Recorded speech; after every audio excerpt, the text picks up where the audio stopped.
Rising India news 24 करके जीते जी अम्बेडकर जी की अर्थी निकालने का अगर जो किसी ने काम किया था तो वो आरएसएस विश्व हिंदू परिषद के लोगों ने असली किया था। अपमान नेहरू जी ने किया था। सुना नहीं पूरा भाषण आपने? मैं कह रहा हूँ अमित शाह नरेंद्र मोदी देश को गुमराह करना चाहते हैं। आज इस देश के दलित समाज की संस्थाएं पूरे देश की ये कह रही हैं कि अमित शाह इस्तीफा दो, अमित शाह इस्तीफा दो, अमित शाह इस्तीफा दो। और सुनिए, मैं ये मान रहा हूँ अगर दलित समाज के लोगों ने ये कहा है अमित शाह ने गलत कहा है तो अमित शाह को बाबा साहब के सामने माफ़ी मांग लेनी चाहिए। अगर वो लोग माफ़ी नहीं मांग रहे हैं तो ये प्रमाण है कि वो बाबा साहब के सम्मान को दिल में नहीं रखते, ना बाबा साहब को इस देश के लिए कुछ मानते हैं। बाबा साहब का अपमान क्या किसी शब्द से किया गया है? सिर्फ नाम लेने से भी अपमान हो जाएगा उनका? निश्चित रूप से ये कहा जाना कि इस देश के अंदर बाबा साहब का नाम बार बार नाम लेना फैशन बन गया है। अब इसके एक कदम बढ़ करके कि इतना नाम अगर जो भगवान का ले लेते तो स्वर्ग मिल जाता।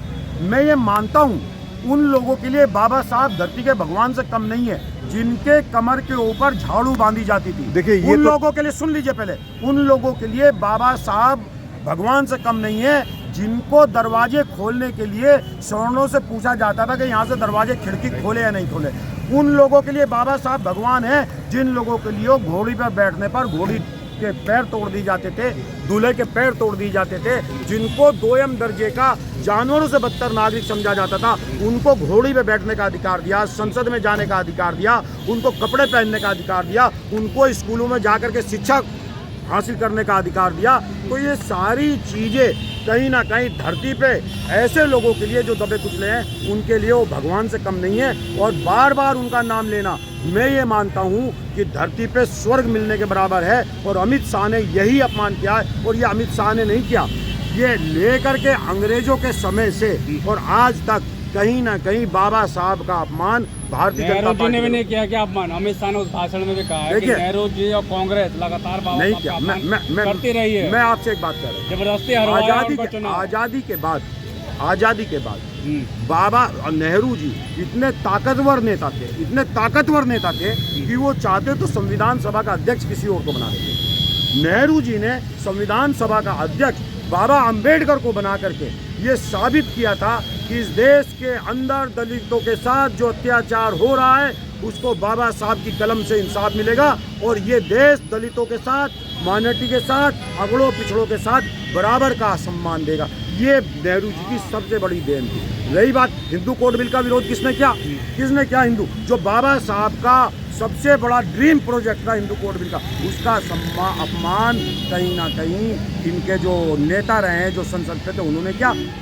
अंबेडकर जी को तो कांग्रेस पार्टी संसद में लाई थी। और आज की मौजूदा स्थिति में मैं आपसे पूछना चाहता हूं, बार बार आपकी तरफ से कई सवाल आ रहे हैं, मैं आपसे पूछना चाहता हूं कि जब लोकसभा का चुनाव प्रचार चल रहा था इनके नेताओं ने क्यों कहा 450 का हमें बहुमत दो, हम संविधान को समाप्त करेंगे? और ये एक नेता नहीं, इनके दसियों नेताओं ने कहा कि हम संविधान को समाप्त करेंगे। संविधान का समाप्त करने का मतलब है बाबा साहब का अपमान करना, बाबा साहब को इस देश से मिटाने की कोशिश करना।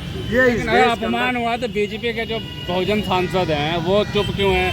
उनके गठबंधन देखिए, अभी एक लोकदल के प्रवक्ता ने, प्रदेश प्रवक्ता ने, जो कि स्थायी प्रवक्ता था, जयंत चौधरी का बनाया हुआ प्रवक्ता था, उसने ये कह दिया कि अमित शाह को माफी मांग लेनी चाहिए। नहीं, एक बात सवाल ये सुन लीजिए, मांग लेनी चाहिए, उसने कह दिया। जयंत चौधरी ने सारे प्रवक्ताओं को बर्खास्त कर दिया। सारे दलित समाज के जितने भी सांसद हैं, मैं ये मानता हूँ, चाहे भाजपा का सांसद हो, चाहे कांग्रेस का सांसद हो, चाहे सपा का सांसद हो, दलित समाज यहाँ से लेके सऊदी अरब तक, अफगानिस्तान, नागालैंड, अमेरिका तक, दलित समाज के दिल में बाबा साहब का सम्मान भगवान से कम नहीं है। भाजपा के अंदर बैठे हुए भी दलित समाज के लोग इस टाइम परेशान हैं, बुरा हाल है उनका कि हमारे महापुरुष का, हमारे भगवान का अपमान किया जा रहा है। वो बोल नहीं पा रहे हैं इनके डंडे की वजह से, क्योंकि अभी एक प्रवक्ता की वजह से सबको बर्खास्त। संविधान कहीं ना कहीं वे जितने भी सांसद हैं वे धीरे धीरे राहुल गांधी के नेतृत्व में खड़े होंगे। और मैं भारतीय जनता पार्टी के सांसदों से, दलित सांसदों से और दलित नेताओं से और एनडीए के अंदर जितने भी सहयोगी दल हैं, जितने दलित नेता हैं, मैं आपसे अपील कर रहा हूं कि बाबा साहब के अपमान के साथ ना खड़े हों। बाबा